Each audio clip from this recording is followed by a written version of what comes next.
Welcome students to my channel. आज हम plus two class का थ्योरी ऑफ डिमांड चैप्टर का नेक्स्ट पार्ट पढ़ने जा रहे हैं। तो आज का पहला टॉपिक है change in quantity demanded and change in demand. देखिए, चेंज इन क्वांटिटी डिमांडेड क्या होता है। इसको मूवमेंट अलोंग ए डिमांड कर्व भी बोलते हैं। तो जब किसी वस्तु के अपने प्राइस में चेंज होने पर उसकी डिमांड में चेंज होता है तो उसके डिमांड कर्व के अलग अलग पॉइंट्स द्वारा प्रकट किया जाता है। तो ऐसे चेंज को चेंज इन क्वांटिटी डिमांडेड कहते हैं या मूवमेंट अलोंग डिमांड कर्व भी बोलते हैं। इसमें दो तरह का चेंज आता है। पहला चेंज होता है एक्सटेंशन ऑफ डिमांड यानी मांग का विस्तार। अगर किसी वस्तु का, ये देखिए, पहले प्राइस 5 था, प्राइस घट के 1 हो जाता है, यानी प्राइस घटने पर अगर उसकी डिमांड पहले 1 थी अब बढ़ के 5 हो जाती है, यानी प्राइस कम होने से अगर डिमांड बढ़ जाती है, इसको बोलते हैं मांग का विस्तार। और इसी तरह से अगर प्राइस बढ़ जाता है, प्राइस बढ़ने से उसकी डिमांड कम हो जाती है, इसको कॉन्ट्रैक्शन ऑफ डिमांड यानी मांग का संकुचन कहा जाता है। तो इसमें दो तरह के चेंज आते हैं, मांग का विस्तार और मांग का संकुचन। अब नेक्स्ट टॉपिक है चेंज इन डिमांड। यानी चेंज इन डिमांड क्या होता है, shift of A demand curve भी बोलते हैं इसको हम। तो जब किसी वस्तु के प्राइस के अतिरिक्त दूसरे तत्व जैसे इनकम है, फैशन है, तो इनमें चेंज होने से उस वस्तु की मांग कम या ज्यादा हो जाती है। तो ऐसे चेंज को हम चेंज इन डिमांड या shift of A demand curve बोलते हैं। तो इसमें दो तरह के चेंज आते हैं, इंक्रीज इन डिमांड। तो एग्जांपल के लिए मान लो पहले प्राइस 10 था और अब भी प्राइस 10 ही है, लेकिन डिमांड बढ़ के 20 से 40 यूनिट हो जाती है, तो इसको मांग में वृद्धि या इंक्रीज इन डिमांड कहते हैं। इसी तरह से दूसरा चेंज होता है इसमें डिक्रीज इन डिमांड यानी मांग में कमी। प्राइस 10 ही है, पहले भी 10 था अब भी 10 है, लेकिन मांग घट के 40 से 20 हो गई है, तो ऐसी कमी को हम डिक्रीज इन डिमांड कहते हैं। अब हमारा नेक्स्ट टॉपिक है extension and contraction of demand. तो देखिए, एक्सटेंशन ऑफ डिमांड क्या होती है, इसको मांग का विस्तार भी बोलते हैं। तो जब किसी वस्तु का प्राइस कम होने से उसकी डिमांड बढ़ जाती है, यानी उस वस्तु की डिमांड बढ़ जाती है, तो ऐसे चेंज को हम क्या कहते हैं, एक्सटेंशन ऑफ डिमांड कहते हैं। एग्जाम्पल के लिए जब प्राइस 5 है तो हम डिमांड 1 कर रहे हैं, और जब प्राइस घट के 1 हो जाता है तो हमारी डिमांड बढ़ के 5 हो जाती है। तो इसको हमने कर्व से भी दिखाया है, OX पर तो क्वांटिटी दिखाई गई है, OY पर प्राइस दिखाया गया है। तो जब प्राइस 5 है तो हम 1 क्वांटिटी मांग रहे हैं, और जब प्राइस घट के 1 हो जाता है तो हमारी क्वांटिटीज 5 हो जाती हैं।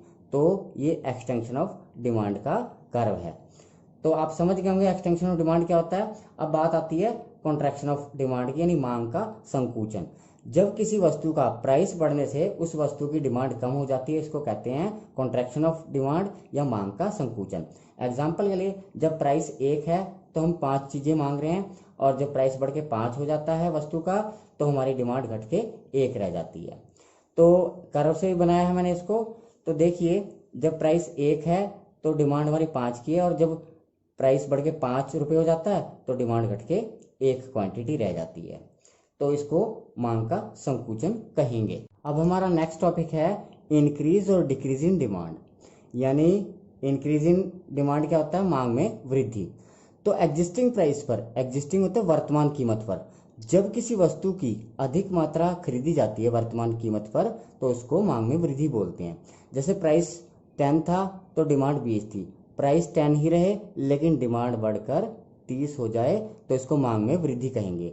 ये मैंने कर्व भी बनाया है कि 10 रुपये पे पहले डिमांड 20 थी, अब बढ़ के 30 हो गई है, तो हमारी मांग में वृद्धि कितनी हुई, 20 से 30, यानी इतनी हमारी वृद्धि हुई है।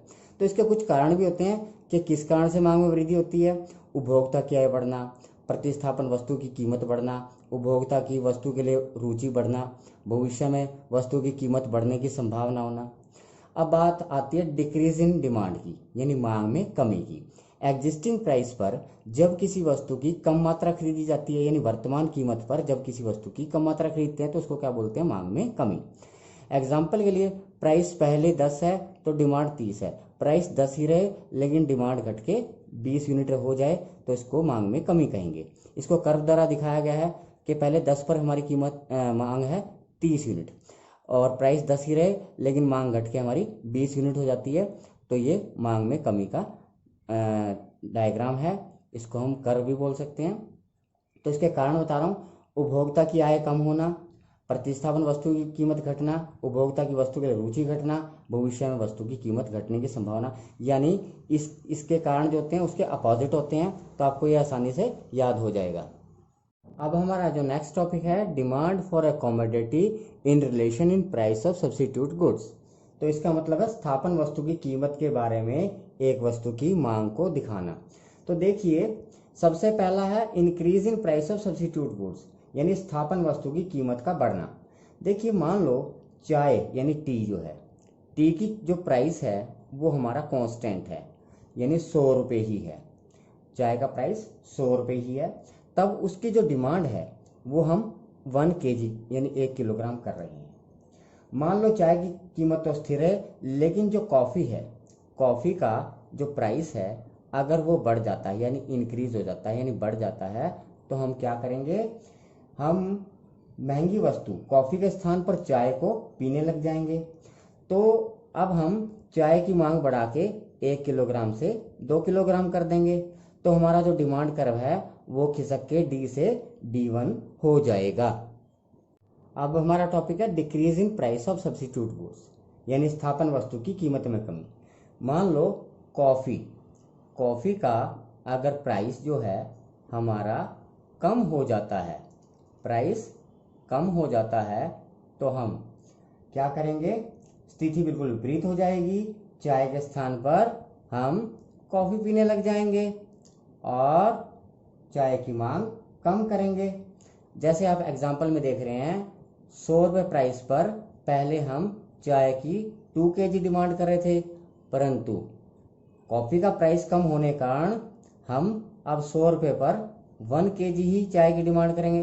तो हम किसकी ज़्यादा डिमांड करेंगे, कॉफ़ी की डिमांड बढ़ा देंगे और चाय की कम कर देंगे।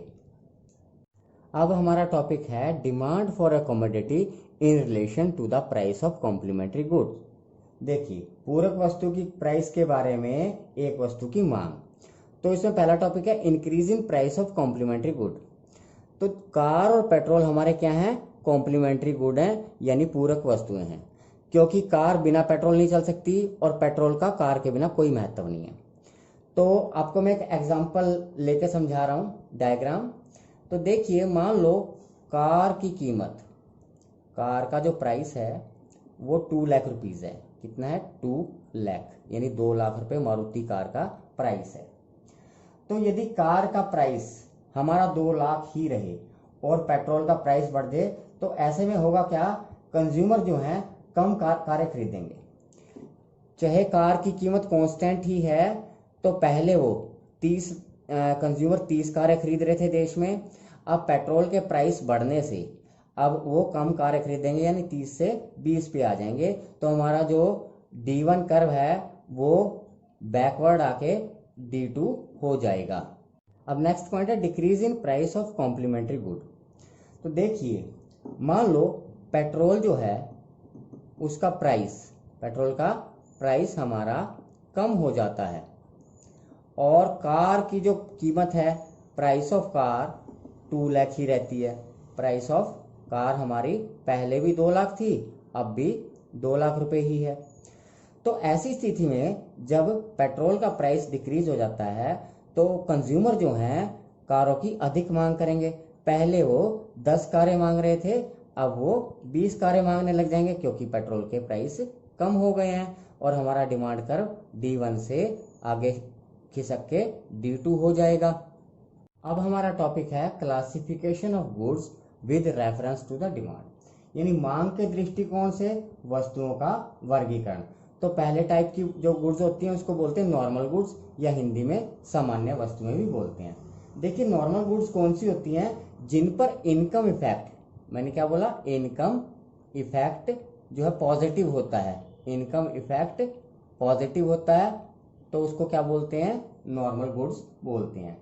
तो इनमें होता क्या है, इनकम के बढ़ने पर, जब हमारी इनकम बढ़ जाती है यानी इंक्रीज हो जाती है, तो इनकी डिमांड भी बढ़ जाती है। इनकम बढ़ने से डिमांड भी बढ़ती है और इनकम कम होने से डिमांड भी कम हो जाती है। तो ऐसी गुड्स को हम क्या बोलते हैं, नॉर्मल गुड्स या सामान्य वस्तुएं कहते हैं। तो मैं ये बताना चाहूँगा कि उपभोक्ता की आय और सामान्य वस्तुओं में डायरेक्ट रिलेशन होता है। यहाँ पे हम देख रहे हैं जब उपभोक्ता की आय 10,000 है तो वो 2 केजी घी खरीद रहा है, 2 केजी।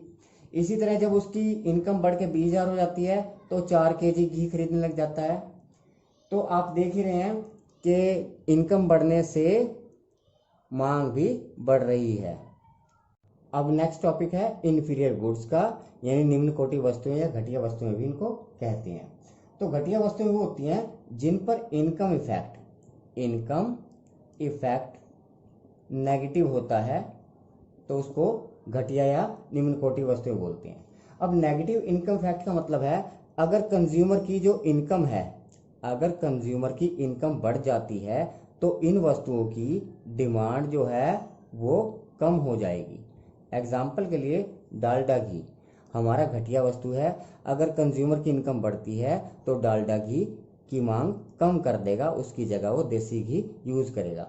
इस डायग्राम में मैंने ये शो किया है कि जब उसकी इनकम 10,000 है, यानी 10,000 रुपये है, तब वो 2 केजी घी का यूज कर रहा है, यानी डालडा घी 2 केजी यूज कर रहा है। अगर उसकी इनकम बढ़ के 20,000 हो जाती है तो वो डालडा घी का कम यूज करेगा, यानी 2 केजी से 1 केजी भी आ जाएगा जब उसकी इनकम बढ़ जाएगी। तो इसी को हम नेगेटिव इनकम फैक्ट बोलते हैं। अब नेक्स्ट पॉइंट है गिफ्ट इन गुड्स, यानी गिफ्ट इन वस्तुएं। देखो गिफ्ट इन गुड्स वो होते हैं जिन पर प्राइस इफेक्ट पॉजिटिव होता है और इनकम इफेक्ट नेगेटिव होता है। तो पॉजिटिव प्राइस इफेक्ट का मतलब ये है कि प्राइस के घटने से मांग घटती है और प्राइस के बढ़ने से मांग बढ़ जाती है। तो गिफ्ट इन गुड्स बहुत ज्यादा घटिया वस्तुएं होती हैं, ये हाईली नेगेटिव इनकम फैक्ट को दिखाती हैं। तो इसलिए ऐसी वस्तुओं का जब प्राइस गिरता है तो उनकी मांग भी कम हो जाती है। तो मैंने डायग्राम में शो किया है कि जब प्राइस ओ से लेकर पी तक है तो हमारी मात्रा ओ क्यू है, और जब वस्तु का प्राइस बढ़ के ओ P1 हो जाता है तो वस्तु की मांग बढ़ के ओ Q1 हो जाती है। तो ये जो डीडी है, तो गिफ्ट इन वस्तुओं का डिमांड कर्व जो होता है वो पॉजिटिव स्लोप का होता है। तो स्टूडेंट्स, आज theory of demand chapter complete हो गया है। अगर आपको आज का वीडियो अच्छा लगा तो इसे लाइक करें, शेयर करें, सब्सक्राइब करें और बेल आइकन का बटन ज़रूर दबाएं ताकि आपको मेरी हर आगे आने वाली वीडियो की नोटिफिकेशन लगातार मिलती रहे। Thank you for watching.